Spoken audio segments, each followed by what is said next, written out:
साथियों नमस्कार। अज्ञानतिमिरान्धस्य ज्ञानाञ्जनशलाकया चक्षुरुन्मीलितं येन तस्मै श्रीगुरवे नमः।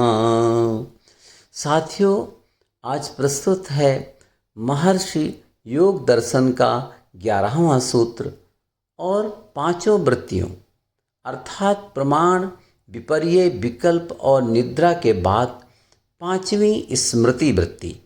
इस पांचवी और अंतिम वृत्ति का विश्लेषण इस प्रकार है। सूत्र है अनुभूत विषया संप्रमोषः स्मृति।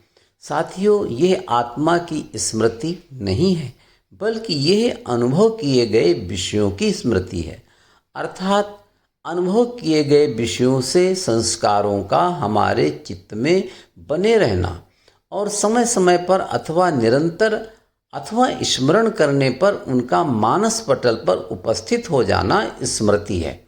योग दर्शन में स्मृति एक चित्त की वृत्ति है जो साधना में बाधक है।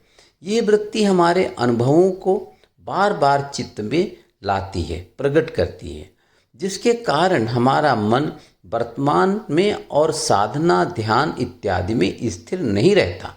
चाहे यह स्मृति सुखद हो या दुखद हो, यह त्याज्य है।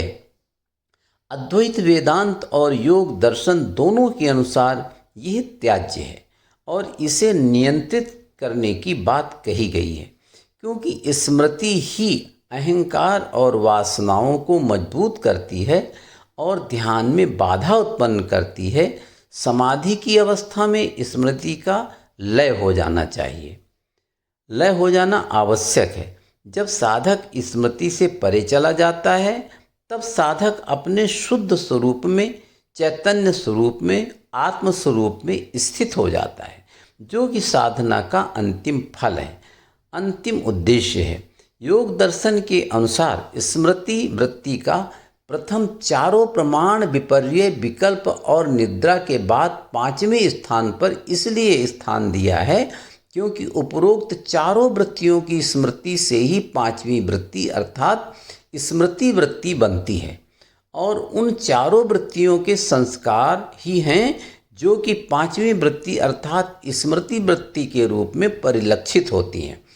क्योंकि सभी वृत्तियां इस वृत्ति में ही समाहित हैं, अथवा ये कहें कि उन्हीं पहली चारों के कारण ही पांचवी वृत्ति बनती है, इसलिए यह भी त्याज्य है।